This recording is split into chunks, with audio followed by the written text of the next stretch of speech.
This is CNN Breaking News. And we begin this hour with breaking news. Another white-knuckle day is already unfolding up on Wall Street.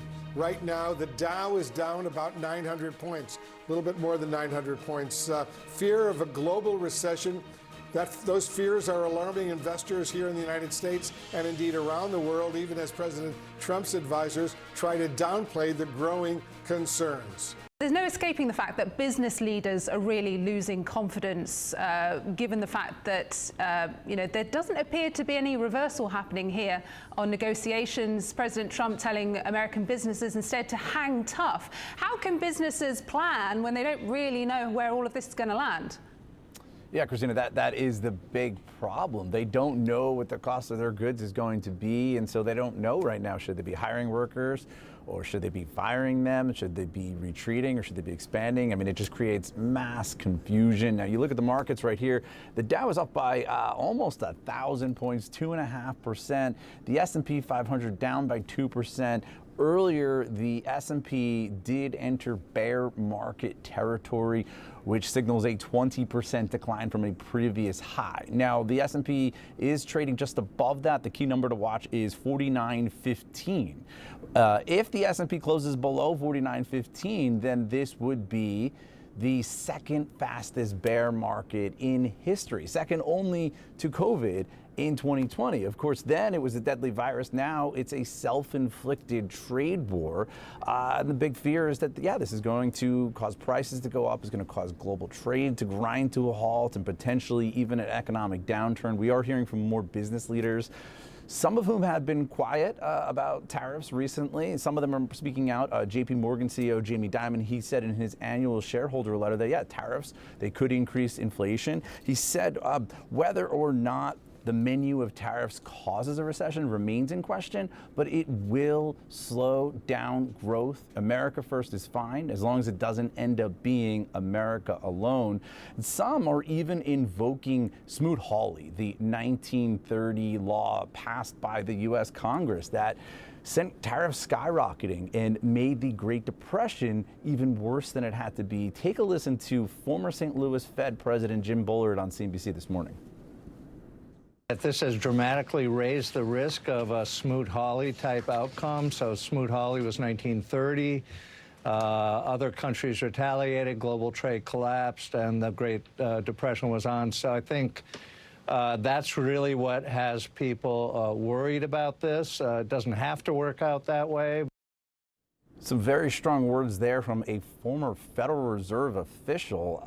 There's others that are speaking out too. Bill Ackman, the billionaire hedge fund CEO who endorsed Trump for this election, he's basically pleading with the president to hit the pause button on this trade war. And he said, if not, we're heading for a self-induced economic nuclear winter, and we should start hunkering down. Also, just want to look at things historically to just sort of show you how bad the market has been lately. So the S&P 500 entering today, this does not even count today's losses. Entering today, the S&P 500 is off to its worst start to any presidential term in modern history since the S&P launched in the 1950s. It's just staggering, and you could see how much lower the market is under Trump 2.0 than it was at this point under Trump 1.0. So we got to listen. We have to wait and see whether or not the president's going to heed these warnings from CEOs and investors and economists. He's clearly shown that he's more willing to stomach economic and financial pain than he was during his first term. Still, though, these losses have got to get the attention of the White House, and we're just going to have to wait and see whether or not the president's willing to change course at all on tariffs. Let's bring in economics and public policy professor Justin Wolfer is right now. He's from the University of Michigan. He's joining us from Ann Arbor right now. Justin, what's the significance of entering bear market territory? I think it's partly people are worried about their 401ks, and I've had all sorts of retirees reach out to me terrified about what all of this means. But I think more importantly, it's the market's judgment on the whole Trump tariff agenda. According to Trump's theory of the case, what he's trying to do is make American business outperform. That putting tariffs on will help American business, and then there'll be flow-on effects from there. But what you see here is the market saying, no, we think that the value of American businesses is falling and fallen quite dramatically as a result of these tariffs. This is the tariffs. This is Wall Street screaming at the White House, if this is help, we don't want your help. Please stop now. Well, we just heard from Elena Trina at the White House talking about how the White House is defending this. Here's the president's advisors downplaying the growing concerns here of a recession. The market will find a bottom. It will be soon. And from there, we're going to have a bullish boom. There doesn't have to be a recession. Who knows how the market is going to react in a day, in a week. You need to reset the power of the United States of America and reset it against all our allies and our enemies alike. It's a strategy to create a golden age in America for the American worker. That's his strategy. So, Justin, what is your take on their arguments? Look, I think let me explain why it is I think markets hate this so much. Essentially, Trump grew up in an era where there was quite substantial tariffs on American businesses, and so some of his complaints would have been totally reasonable in 1960.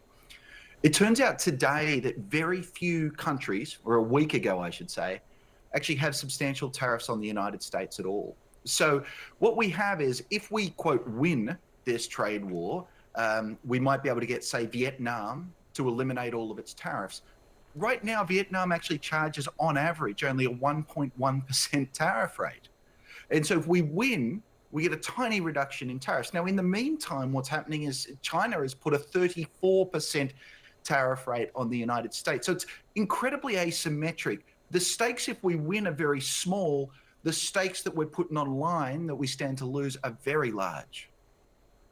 What will it take, Justin, for all of this, and it's pretty serious right now, very depressing, as we all know, what will it take for this to turn around? I think it's going to take Congress. The Constitution gives the power over tariffs, not to the president, but to Congress. Previous Congresses gave certain limited powers to the president.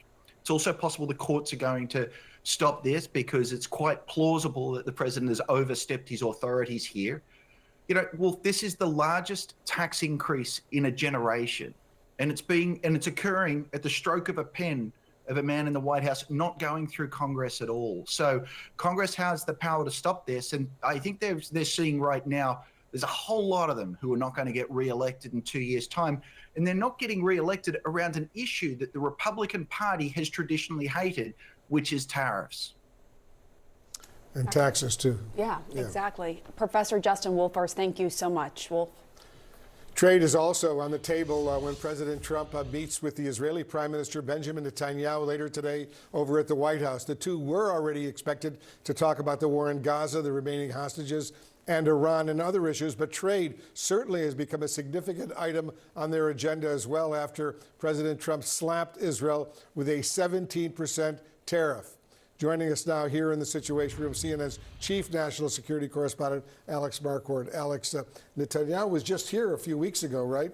And now he's back. Give us a sense of what's going on. Netanyahu was the first foreign leader to visit Trump when he went back into the White House, and now he is the first foreign leader to visit Trump following this tariffs news in an international effort to renegotiate trade deals between the U.S. and their respective countries. So, of course, the major agenda items that are classic for these two leaders, whether it's Gaza, Iran, Syria, will very much be on the table. But the tariffs news is very much adding a new dimension to this. The Israelis had tried to prevent being slapped with new tariffs by doing away with all duties on U.S. products just a couple days before this announcement. It did not work. As you noted, 17% now being put on Israeli products. The Manufacturers Association of Israel says that anywhere between 18 to 26,000 Israeli jobs could be lost as a result. So that is going to be a major item that the two leaders are going to talk about. Of course, the ongoing war in Gaza, where Israel is expanding its operations, taking more territory, occupying more territory in the Gaza Strip.